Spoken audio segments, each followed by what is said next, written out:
A paz do Senhor, meus irmãos, sejam bem-vindos a mais um projeto Estudando a Bíblia de Gênesis a Apocalipse. Não deixe de se inscrever no nosso canal, de acionar o sininho das notificações e deixar aquele like. O estudo de hoje está maravilhoso. Uma parceria com Sérgio Medeiros, foto e vídeo. Hoje nós vamos estudar 1 Reis, capítulo 18. Capítulo 18. Sucedeu que depois de muitos dias, e muitos dias são esses? Os dias que Elias ficou lá na casa, morando e sendo sustentado pela viúva de Sarepta, ok? Lá em Sidom.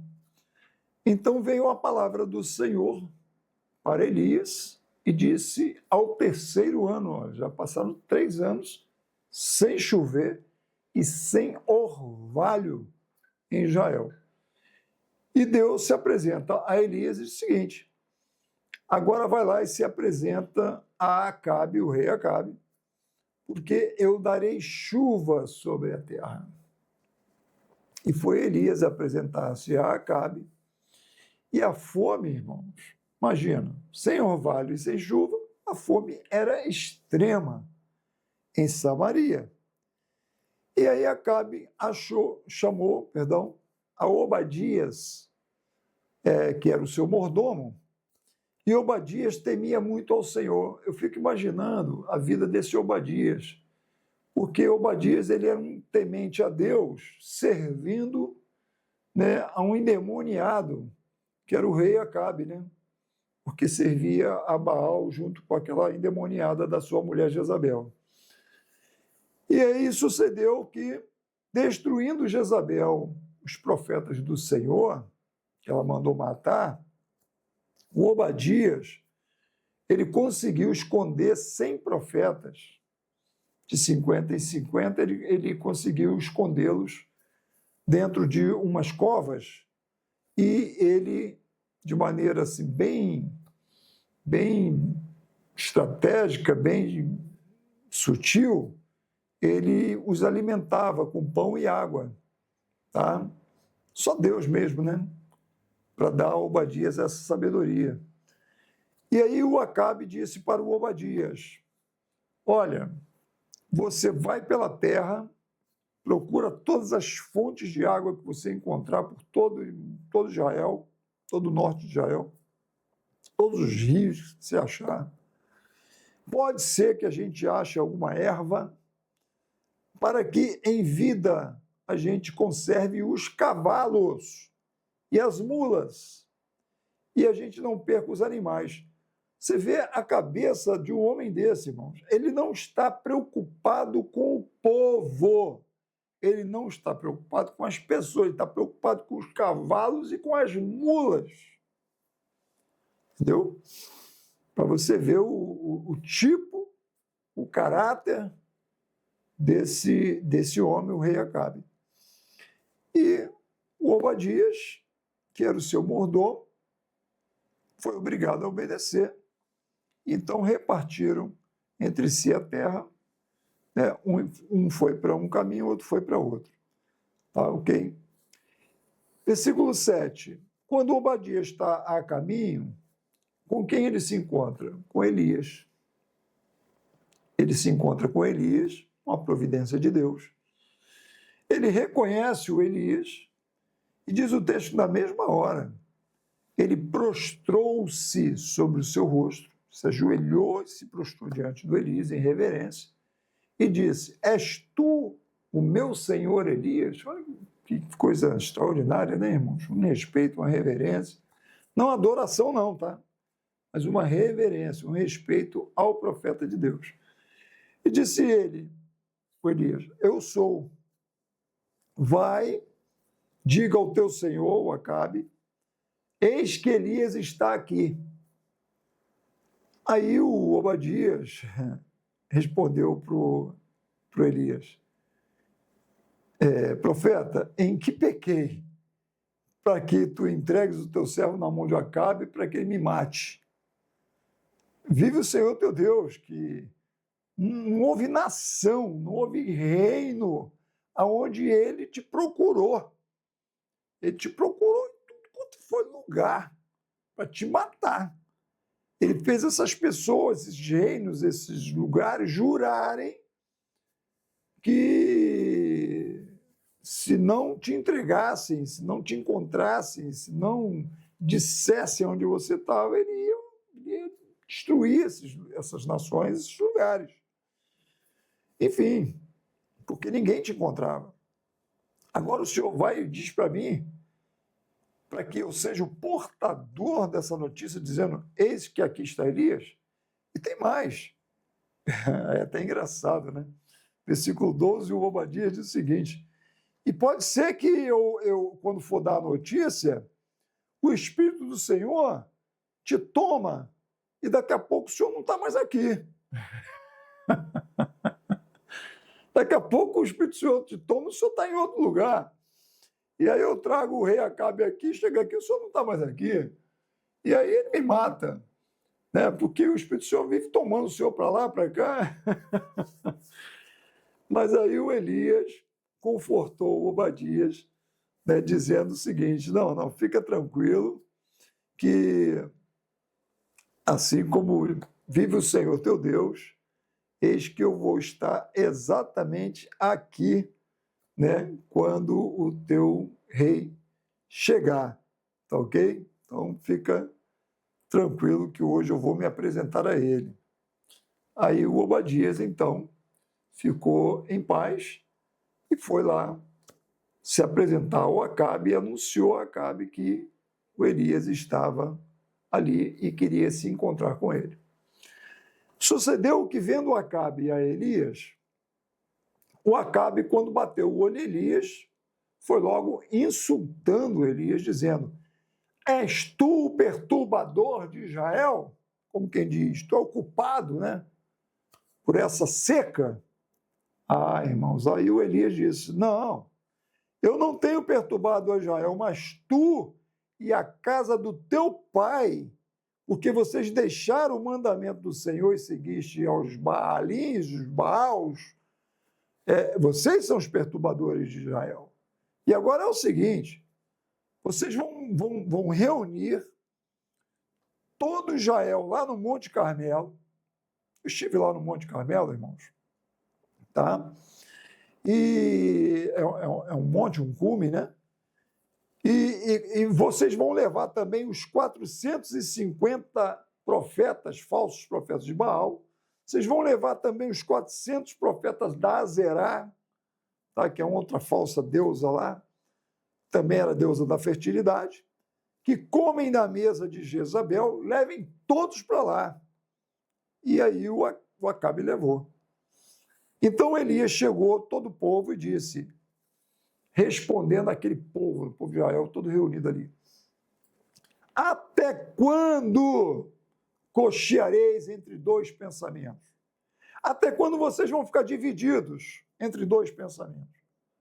Até quando vocês vão ficar em cima do muro? Até porque quem está em cima do muro já está do outro lado, né? Se o Senhor é Deus, segue a Deus. Agora, se vocês entendem que Baal é Deus, sigam a Baal. E sabe o que o povo fez, irmãos? Versículo 21. O povo, nada respondeu. Porque o povo simplesmente estava corrompido também, ali no governo do Acabe. O povo estava faminto.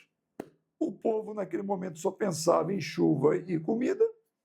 E o povo estava do tipo, né, quem vencer a guerra é para onde nós vamos. Se o Baal vencer, a gente fica com o Baal. Se o Deus de Elias vencer, nós ficamos com o Deus de Elias. O povo estava com o coração dividido. Então Elias disse ao povo, só eu fiquei. Porque na cabeça do Elias, ele ficou 3 anos fora lá em Sidom, então ele achou que só ele tinha ficado fiel a Deus. E ele vai dizer, só eu fiquei por profeta do Senhor. E os profetas do Baal são 450 homens. Vocês vão pegar 2 bezerros, escolham para si os bezerros, vocês vão cortar esses bezerros em pedaços, vocês vão colocar esses bezerros sobre a lenha, mas vocês não vão colocar fogo. Não coloquem fogo. Eu vou preparar o meu bezerro. Eu vou preparar minha lenha. E também não vou colocar fogo. Versículo 24. Então vocês vão invocar o seu Deus Baal, o Deus da chuva, da fertilidade, a Azerá, a deusa da fertilidade. E eu vou invocar o nome do Senhor. E há de ser que o Deus que responder por meio de fogo, aquele que mandar o fogo do céu, esse é o verdadeiro Deus. Ei, mano, agora sim. E o povo, quando viu aquele desafio, disse assim, boa esta palavra. Essa palavra agora nós vamos saber quem é Deus de verdade. E disse Elias aos profetas de Baal, escolhei para vós um dos bezerros, preparai primeiro vocês, porque vocês são muitos, então vocês preparem primeiro. E invoquem o nome do vosso Deus, mas não ponham fogo. E aí, irmãos, os profetas do Baal, da Azerá, começaram a preparar lá o altar deles, invocar o nome do Baal, e começaram a invocar desde a manhã até o meio-dia. Ah, Baal, responde-nos, Baal, responde-nos, Baal, Baal, responde. E nada, nada, nem voz, nem resposta, nem coisa nenhuma. Aí começaram a saltar sobre o altar, fazer aquele show, né? Nada. Nada que eles fizessem dava jeito. E aí eles começaram, né? Naquele desespero, o Elias começou a zombar da cara deles, dizendo o seguinte, clamem mais alto, vocês estão clamando baixo, clamem mais alto, porque vai que, né, ele é um Deus, pode ser que ele esteja falando e não consegue ouvir vocês. Né? Vai que ele está fazendo alguma coisa, está ocupado, e eles não estão conseguindo ouvir vocês, então clame mais alto. Vai que ele está pensando em fazer uma viagem, né, e ele não está dando atenção a vocês. Vai que ele esteja dormindo. Essa foi forte, né? Vai que ele esteja dormindo e precisa ser despertado. Ah, irmão, isso aí foi demais, hein?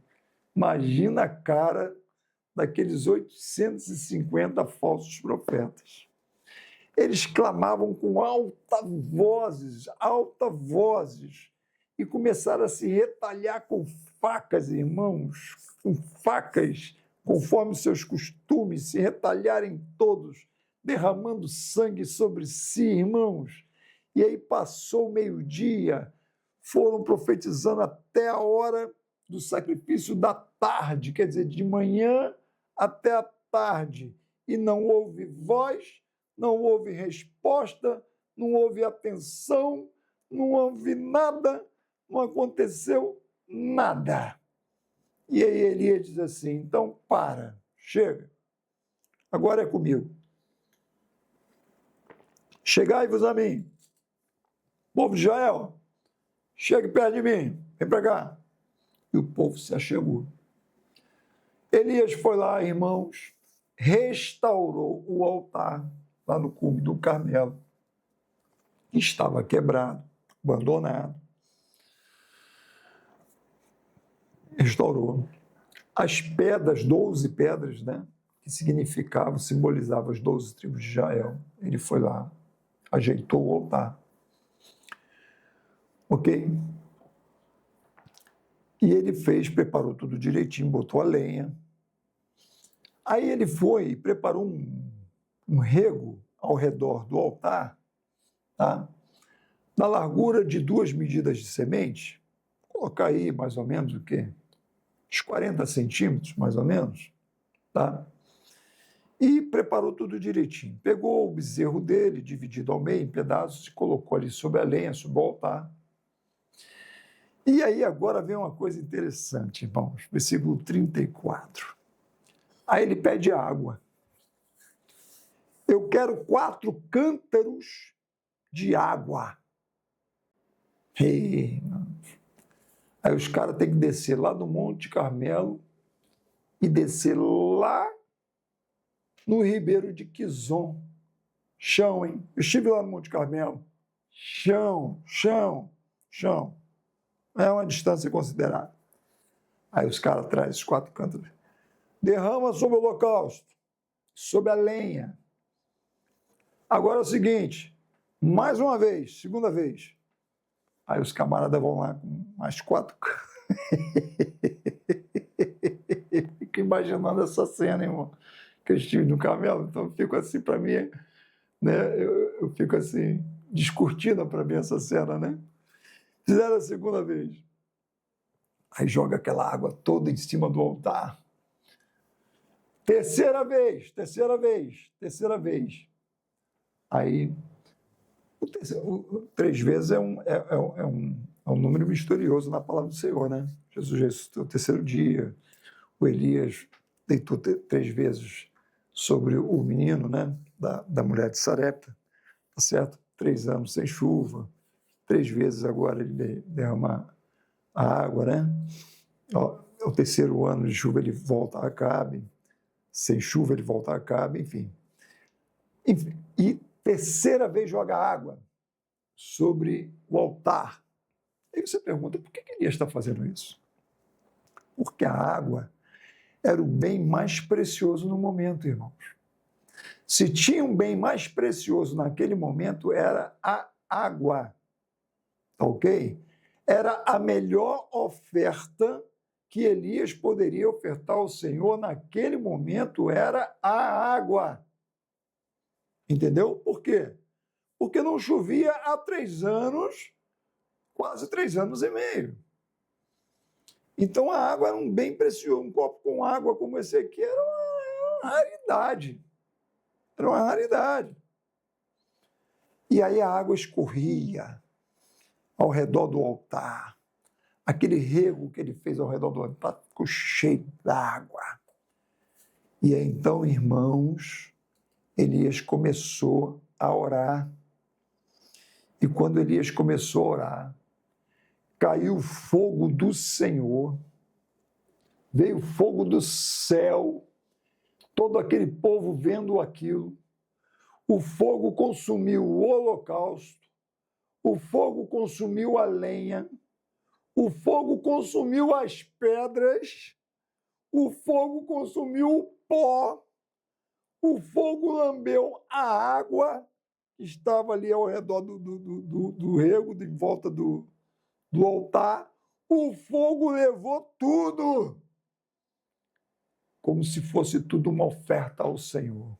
Ai, irmãos, quando o povo de Israel viu aquela cena, diz o texto que eles caíram com seus rostos em terra e começaram a clamar: só o Senhor é Deus, só o Senhor é Deus. E não pararam mais de clamar: só o Senhor é Deus, só o Senhor é Deus, só o Senhor é Deus. E aí Elias deu a ordem: lançai mão dos profetas de Baal, que nenhum deles escape. E aí o povo segurou os 450 profetas de Baal, os 450 profetas da Azerá, desceram com eles do Monte Carmelo até o Ribeiro de Quizon, e lá embaixo, no Ribeiro de Quizon, matou todos eles. Amém, amados? Todos eles. Eliminou todos eles. E aí agora, Acabe já não tinha mais autoridade alguma contra Elias. Acabe estava ali, o rei do governo do norte, ali assistindo aquilo tudo, sem nenhuma autoridade, paralisado, sem ação, sem nenhuma reação, porque ele não tinha autoridade perante a ação do Deus Todo-Poderoso de Israel. Porque quando Deus Todo-Poderoso de Israel se manifesta através da sua vida, meu irmão, acabou. Ponto. É isso que você precisa. Você não tem que discutir com ninguém, você não tem que brigar com ninguém, você não tem que, entendeu? Ir no braço com ninguém, Você não tem que tirar satisfação com ninguém. Nada disso, irmão. O Deus Todo-Poderoso tem que se manifestar através da sua vida e ponto. Acabou. Você só precisa ter relação com Deus Todo-Poderoso de Israel. E deixa ele lutar suas lutas, irmãos. Para de se estressar, de se aborrecer. Está um rei todo-poderoso aí, que matou profetas, fez o que fez. Está aí agora paralisado. Paralisado. Sem ação. Diante do profeta. Um profeta. Um profeta. Entendeu? Diante de 850 falsos profetas. Entendeu? Mas Deus era com ele, mostrando seu poder. Ok? De maneira que o povo se levantou sob a sua ordem, matou aqueles falsos profetas, e o rei que ali estava simplesmente ficou inerte. Inerte. Porque a mão de Deus era com Elias. Então disse Elias a Acabe: agora você sobe, coma, beba, porque há ruído de abundante chuva. Não tinha ruído nenhum, mas Elias sabia que o tempo da chuva ia chegar. Entendeu? Ele tinha ele era alinhado, né, com a direção de Deus, com o coração de Deus. Então o coração dele batia com o coração de Deus e sabia que a chuva ia chegar.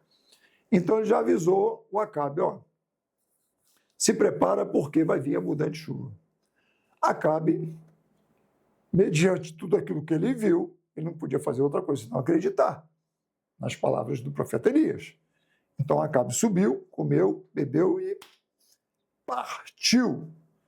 Mas Elias subiu ao cume do Carmelo, ficou lá assim, inclinado por terra, pôs seu rosto entre os seus joelhos e ficou ali esperando o sinal de Deus. E Acabe foi embora para Jizreel, que ficava uns 30 quilômetros ali do Carmelo. E ficou ali o Elias e o seu servo, que não era o Eliseu não, tá? Era um outro servo, antes de Eliseu. E aí ele diz para esse servo: olha ao lado do mar, que lá do Monte Carmelo você vê o mar Mediterrâneo, você vê inclusive Meguido, onde vai acontecer a guerra do Armagedon, você vê toda Meguido, toda aquela região onde vai acontecer o Armagedon, você vê lá de cima do Monte Carmelo. Você tem uma visão assim fantástica, né, de Israel lá de cima.